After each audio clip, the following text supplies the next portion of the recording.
Right. So we teased it on Twitter a little bit. How to bet the Premier League properly. This isn't meant to be like patronising or anything. Um, because of how heavily the Premier League is bet.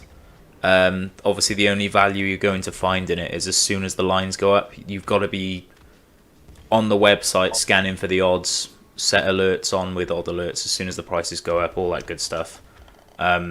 You've got to have a price in mind, and you've got to be on it straight away before everyone gets all their money down and the prices are adjusted to where they should be. Because they do make mistakes, the bookies, but because they know how much money they're going to take on it, they put so much time into making sure those lines are as tight to what they should be as possible, so there's no value for you to find.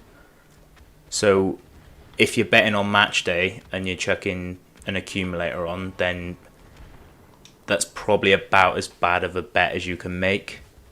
And then obviously the other things, bet early, bet singles, always bet singles, and check you're beating the closing line, because if you're not beating the closing line, chances are you're not making that good of a bet.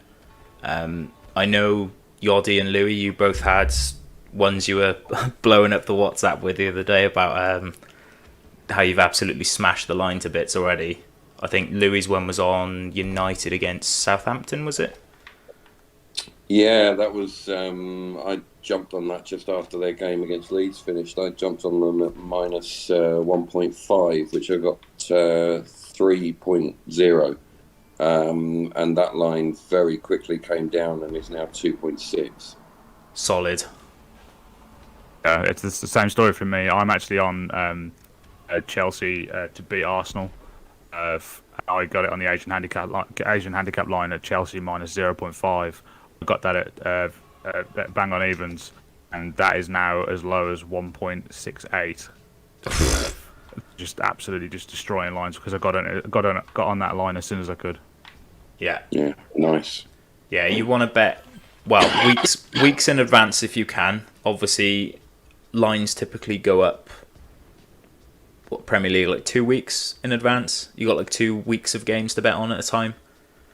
Yeah, that's right. You've usually got until the Tuesday to bet them as well. So like you'll have, for example, we're already looking at game week 3 prices are up. And we're streaming on a Tuesday now. That the prices are pretty much set already. They've already gone. The price discovery's already been found.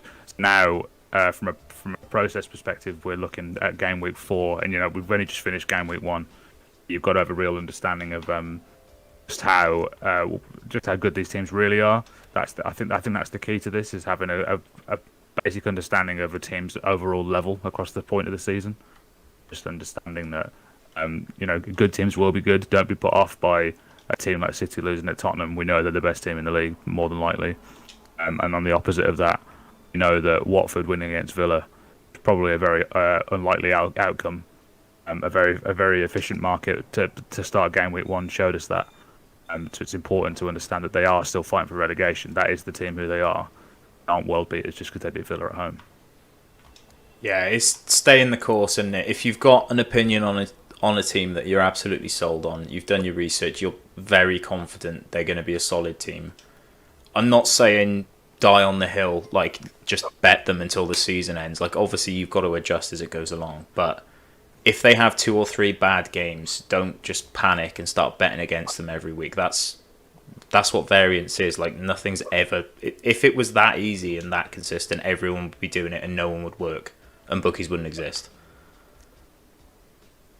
So, yeah, you have to adjust throughout the season, but as you say, stay the course. Yeah, exactly. Don't get put off, and trust your process basically.